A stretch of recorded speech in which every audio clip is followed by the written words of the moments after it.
I landed on my hands and knees in the middle of Fairchild Boulevard. Kazak was flung back by the fence. Gravity took charge of him as it had taken charge of me. Gravity slammed him down on concrete. Kazak was knocked silly. Kilgore Trout turned away. He hastened anxiously back toward the hospital. I called out to him, but that only made him walk faster. So I jumped into my car and chased him. I was still high as a kite on adrenaline and coagulants and all that. I did not know yet that I had retracted my testicles in all the excitement. I felt only vague discomfort down there. Trout was cantering when I came alongside. I clocked him at 11 miles an hour, which was excellent for a man his age.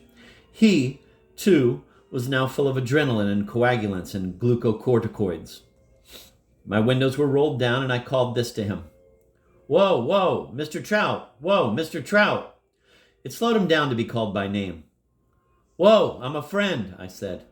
He shuffled to a stop, leaned in panting exhaustion against a fence surrounding an appliance warehouse belonging to the General Electric Company. The company's monogram and motto hung in the night sky behind Kilgore Trout, whose eyes were wild. The motto was this: "Progress is our most important product." "Mr. Trout," I said from the unlighted interior of the car, "you have nothing to fear. I bring you tidings of great joy." He was slow to get his breath back, so he wasn't much of a conversationalist at first. Are you from the Arts Festival?" he said. His eyes rolled and rolled. "I am from the Everything Festival," I replied. "The what?" he said. I thought it would be a good idea to let him have a good look at me, and so attempted to flick on the dome light. I turned on the windshield washers instead. I turned them off again. My view of the lights of the county hospital was garbled by beads of water. I pulled at another switch, and it came away in my hand. It was a cigarette lighter, so I had no choice but to continue to speak from darkness. "Mr. Trout," I said, "I am a novelist, and I created you for use in my books." "Pardon me," he said. "I'm your creator," I said. "You're in the middle of a book right now, close to the end of it, actually." He said, "Are there any questions you'd like to ask?" "Pardon me," he said. "Feel free to ask anything you want about the past, about the future," I said. "There's a Nobel Prize in your future." "A what?" he said. "A Nobel Prize in medicine." "Huh?" he said. It was a non-committal sound. "I've also arranged for you to have a reputable publisher from now on.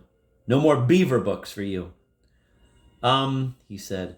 "If I were in your spot, I would certainly have lots of questions," I said. "Do you have a gun?" he said. I laughed there in the dark, tried to turn on the light again, activated the windshield washer again.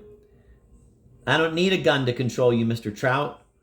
All I have to do is write down something about you, and that's it." "Are you crazy?" he said.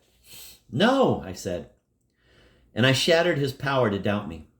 I transported him to the Taj Mahal, and then to Venice, and then to Dar es Salaam, and then to the surface of the sun where the flames could not consume him, and then back to Midland City again. The poor old man crashed to his knees. He reminded me of the way my mother and Bunny Hoover's mother used to act whenever somebody tried to take their photographs. As he cowered there, I transported him to the Bermuda of his childhood, had him contemplate the infertile egg of a Bermuda urn. I took him from there to Indianapolis, to the Indianapolis of my childhood. I put him in a circus crowd there. I had him see a man with locomotor ataxia and a woman with a goiter as big as a zucchini. I got out of my rented car. I did it noisily so his ears would tell him a lot about his creator, even if he was unwilling to use his eyes. I slammed the car door firmly. As I approached him from the driver's side of the car, I swiveled my feet some so that my footsteps were not only deliberate, but gritty, too. I stopped with the tips of my shoes on the rim of the narrow field of his downcast eyes. "Mr. Trout, I love you," I said gently. "I have broken your mind to pieces. I want to make it whole. I want you to feel a wholeness and inner harmony such as I have never allowed you to feel before. I want you to raise your eyes to look at what I have in my hand." I had nothing in my hand.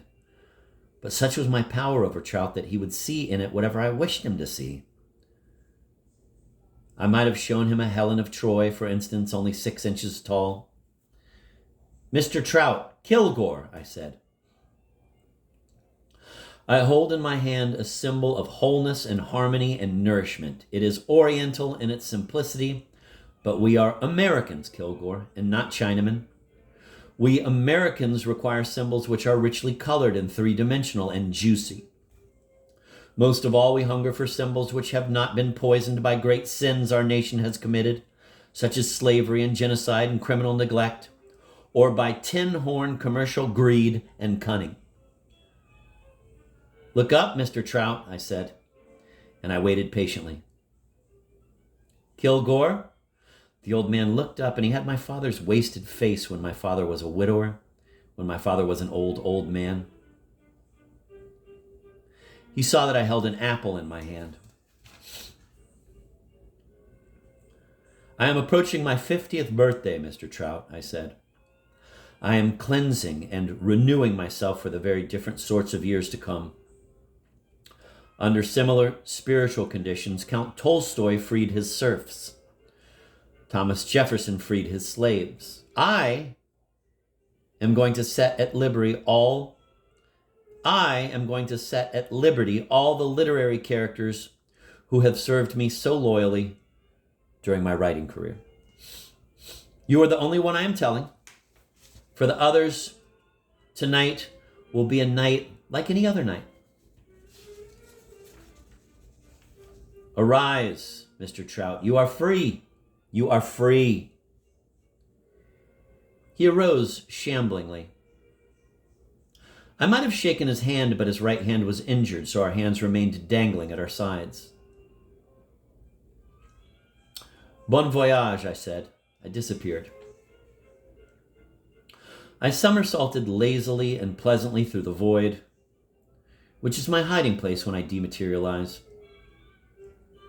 Trout's cries to me faded as the distance between us increased.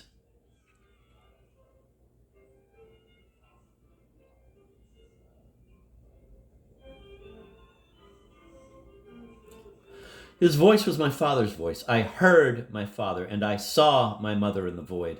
My mother stayed far, far away because she had left me a legacy of suicide. A small hand mirror floated by. It was a leak with a mother-of-pearl handle and frame. I captured it easily, held it up to my own right eye, which looked like this.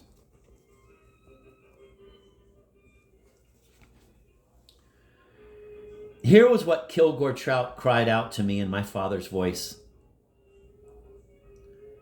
"Make me young, make me young, make me young,"